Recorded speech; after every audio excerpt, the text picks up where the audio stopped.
47 اور 61 جو ہے نیشنلائزیشن والا جو ہے وہ مشرقی پاکستان کا علیحدہ ہونا، پھر اس کے بعد نیشنلائزیشن بار بار وار کیے گئے نا. انہوں نے کہا کہ ہم خود اپنے جہاز بنا رہے تھے. پھر ایجوکیشن جو ہے اس کو کس جی طرح جی تباہ کیا. سات جہاں ان سب کی جو اس وقت سے لے کر آج تک آپ تقریباً جو ہے آپ کے اداروں میں سرکاری ہوں یا آپ کے سیاسی حکومتوں میں لیڈران ہوں، انڈیویجول سطح پہ چند اچھے لوگ آپ کو وہ اپنی آخرت کے حوالے سے اچھے ہیں، انہوں نے بچا کے رکھے. ورنہ کہیں بھی کسی کو آج تک نہیں روکا گیا کہ وہ جتنا دل ہے اس کو بڑا کرائم کرے اور جس حد تک وہ جانا چاہے ملک کی ایسی تیسی کر دے. وہ سبھی نے کیا اور آج بھی وہ جو ہے وہ کہانی چل رہی ہے. منی فوزین کی ہم بات کریں تو آج بھی وہی ہے. پی ٹی آئی کہتے ہیں جی کافری کی وجہ سے جو ہے کرائم میں اضافہ ہو رہا ہے، وہ کہتے ہیں ہم نے ڈیولپمنٹ کی ہے. اب مسئلہ یہ ہے کہ قومیں جو ہیں وہ لیڈر بناتے ہیں. نیلسن منڈیلا نے تو جب 27 سال بعد جیل سے باہر آیا تو اس سے اینکر نے سوال کیا کہ آپ جن لوگوں کی وجہ سے جیل میں رہے ان کے ساتھ کیا کریں. انہوں نے کہا کہ میرے پاس دو آپشن ہیں، یا تو میں ان کو معاف کر دوں یا پھر میں اپنے ملک جو ہے اس کو آگے لے کے چلوں. تو آج دنیا بھر میں نیلسن منڈیلا کا جو ہم بھی نام لے رہے ہیں، اس جی جو ایسے ہے. کہانی ہے. اور ابھی پاکستان میں بہت بڑا فرق آ گیا ہے. پاکستان میں اتنا بڑا فرق آ گیا ہے. دیکھیں آج جو نصاب کے حوالے سے آپ کی بات ہو رہی ہے، نصاب میں اب حکومت نے اچھا ایک قدم اٹھایا ہے. دیکھیے یہ کوئی کام اتنا انتظار کرنے والا تھا؟ یہ کوئی ایسا کام ہے کہ ایک ملک میں دو نصاب ہو، غریب کے لیے علیحدہ ہو، امیر کے لیے علیحدہ ہو؟ ضرورت کیوں پیش آئی؟ سرکاری سکول جو ہیں ان میں ان کو بہتر آپ کریں تو پرائیویٹ سکولوں میں کون بچے بھیجے؟ اس میں آپ پرائیویٹ کو کیوں مردے الزام ٹھہراتے ہیں؟ کیونکہ آپ اس میں قصور تو سارا سرکار کا ہے.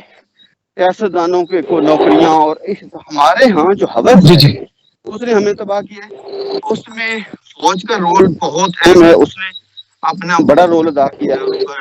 بزنس مین وہ بن گیا ہے. سیاستدان جو ہے وہ اس کی اب ایک کونسل سطح پہ جائیں تو ہماری جو سوچ ہے اس میں ایک کونسل کا جی یہی چاہتا ہے کہ سارا محلہ مار جائے، میں اور میرے بعد 7 نسلیں جو ہے ہم ہی رہیں. تو یہ میں اور جو جی ہے ایسے ہی ہے. فرد کی جو ترقی ہے، فرد کی ترقی سے قومیں اور ملک نہیں بنتے. اور یہ سوچ جب تک کلیکٹیو ایفرٹ اور کلیکٹیو سوچ کے ساتھ جو فلاحی تنظیموں کا جو رول ہے، اصل میں پاکستان اس لیے بنا تھا کہ آپ مل کے اپنے محلے گاؤں اور اپنے تحصیل ضلع کی ترقی کریں، اپنے ضرورت سے زائد جو وسائل ہیں وہ لوگوں کے اوپر خرچ کریں، تب پاکستان ترقی کرے گا.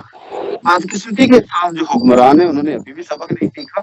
لیکن مسئلہ یہ اب حکمران اور اقتدار ہماری ڈومین سے باہر ہے.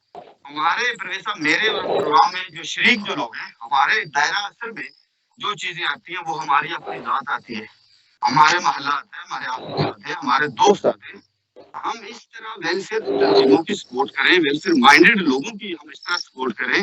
ہمارے پاس جتنے وسائل ہیں ہم ان لوگوں کو اتنی عزت دیں، اتنا پروٹوکول دیں، جو ہمارے پاس وسائل ہیں وہ دیں تاکہ معاشرہ خوبصورت بنے. آپ کے پاس یہی راستہ ہے، اس کے علاوہ اور کوئی راستہ نہیں ہے. آپ ہم سب نے چلے جانا ہے. ایک انسان بے اختیار آیا ہے، بے اختیار جو ہے وہ اس نے جانا ہے. اب یہ اس کے بس میں کہ یہ کیا کر کے جاتا ہے. اپنے جنازے کے لیے ہمیں لوگوں کو دعوت دینی چاہیے. اپنی زندگی میں کیوں ہم ایسا کرتے ہیں؟ ایک شخص جو ہے وہ ایک موٹر سائیکل اور چھوٹی سی بات کے لیے اس کو ہم گالیاں دیتے ہیں، اس کو ذلت اور اس کو ایک حد سے آگے ہم کراس کر جاتے ہیں. اسی شخص کا جی جی جی ایک آدھے گھنٹے بعد جنازہ آ رہا ہو تو ہم اس کو سائڈ پہ راستہ رک جاتے ہیں. ہم اس کی زندگی میں کیوں نہیں قدر کرتے؟ ہمیں لوگوں کی زندگی میں قدر کرنی ہوگی. ہمیں آخری بات میں کروں گا، ہمیں ہاتھ ٹانگ کھینچنے کی بجائے جو ہاتھ ہے اس کو کھینچنا ہوگا اور ہر ایک کو اپنے حصے کی شمع جلانی ہوگی. ماشاءاللہ طاہر صاحب، آپ نے بڑے اچھے انداز میں امید بھری باتیں بتائی ہیں کہ ہم پاکستان کو کہ ہمیں پاکستان کے وقت جو ایک فلاحی معاشرہ قائم کرنا ایک بڑا مقصد تھا بانیان پاکستان کے نزدیک، یعنی ہم پاکستان کو ایک فلاحی ریاست کیسے بنا سکتے ہیں. تو میں اب دوبارہ انصر محمود صاحب کی طرف آؤں گا کہ مہر صاحب، آپ کا تعلق چونکہ درس و تدریس کے پیشے سے ہے، آپ یہ بات کس انداز میں بیان کریں گے کہ یعنی ٹیچر جو ہے وہ کسی قوم میں شعور بیدار کرنے میں کیا کردار ادا کر سکتا ہے؟ یہ محترم میں نے پہلے بھی عرض کیا ہے کہ استاد اس معاشرے کا ایک اہم ستون ہے. استاد صرف اسکول جو ٹیچر ہے اس کو نہیں کہنا چاہیے. ایک مسجد کا امام ہے وہ بھی استاد ہے. ایک مولوی صاحب مسجد میں خطبہ دیتے ہیں جس میں وہ بھی استاد ہے. اسی طرح معاشرے کا جو بھی ایک پڑھا لکھا سلجھا ہوا آدمی ہے وہ استاد کا کردار ادا کر سکتا ہے. لیکن ہمارے یہاں اس طرح چلتی ہے کہ جو اسکول کے اندر پڑھا رہا ہے وہ استاد ہے. تو میں اپنے طور پہ یہ کہوں گا کہ جو استاد ہے سب سے پہلے اس کو دیندار ہونا چاہیے. اس کو 5 وقت کا نمازی ہونا چاہیے. استاد باوضو ہو کے اسکول آیا کرے. استاد کی زبان پر گالی بچے کے لیے نہیں ہونا چاہیے. اگر بچہ کوئی غلطی کرتا ہے تو اس کے لیے اس کو یہ ہمارے ہاں جو ہے نا بعض غلیظ الفاظ بولے جاتے ہیں اسٹوڈنٹ کے لیے، یہ اس کلچر کو ختم کرنا ہوگا. ایسی تو کی بات ہے. اور وہ استاد جو مسجد میں بیٹھا ہوا ہے اس کی مثالیں ہمارے سامنے ہیں کہ بعض درس پیچھے پکڑے گئے ہیں جہاں پہ زنجیروں میں جھگڑے ہوتے ہیں وہاں پہ طالب علم اور طالب علم کا جو اشر ہوتا ہے وہ بھی آپ دیکھتے ہیں بعض کا.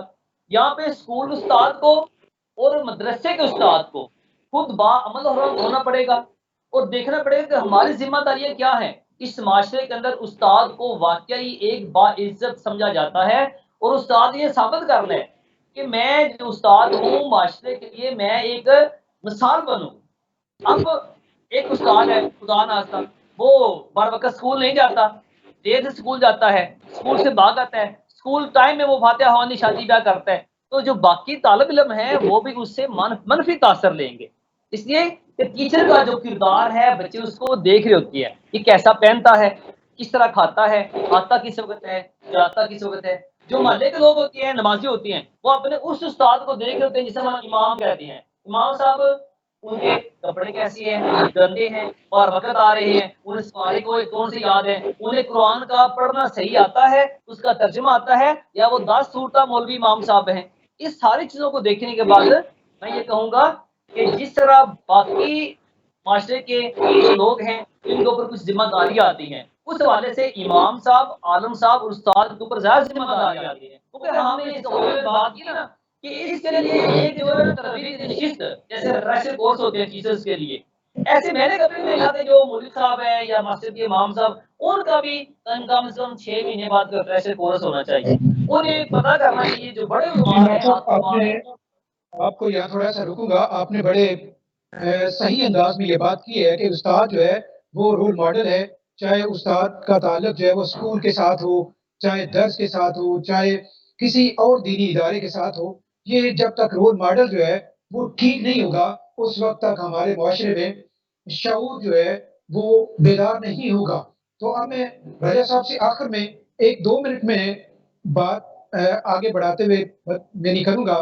رجا صاحب آپ جو نوجوان ہے پاکستان کا اس کو کیا مشورہ دیتے ہیں کہ نوجوان کو کیا کرنا چاہیے وطن عزیز پاکستان کی ترقی کے لیے؟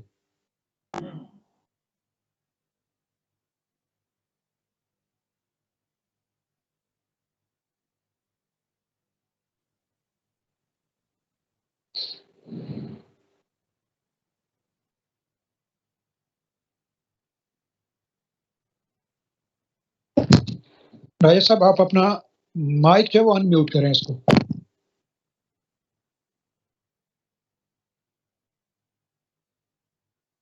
جی آواز آ رہی؟ جی اب بات جاری رکھیں. ہاں جی، میں یہ عرض کر رہا تھا کہ جو نوجوان نسل ہے یہ وائٹل رول پلے کرنے والے ہیں اور ان لوگوں کو حقیقی طور پر یہ معلوم ہونا چاہیے. اب جو جنگ ہے نا، اللہ رب العزت نے قرآن پاک میں فرمایا تھا اعیدوا لهم ما استطعتم. یہ آیا مبارکہ جس میں کہ اپنے دشمنوں سے مقابلہ کرنے کے لیے مکمل تیاری کرو. اس زمانے کے مطابق سے جو جنگیں ہوتی تھی اللہ تعالیٰ نے فرمایا کہ گھوڑوں سے، تلواروں سے، نیزوں سے، پھر اس کی تفسیر علماء نے کہی کہ ٹینک بناؤ، ایٹم بم بناؤ، جہاز بناؤ، اسلحہ بناؤ. اب جو جنگ ہے نا وہ جہازوں کی بھی نہیں رہی، میزائلوں کی بھی نہیں رہی. اب جو جنگ ہے وہ سوشل میڈیا کے ساتھ جنگ ہے، وہ برین وار ہے، وہ ٹیکنیکل وار ہے، وہ سائبر وار ہے. ان چیزوں کے لیے اب ہمیں جو تیار ہونا اس میں سب سے امپورٹنٹ چیز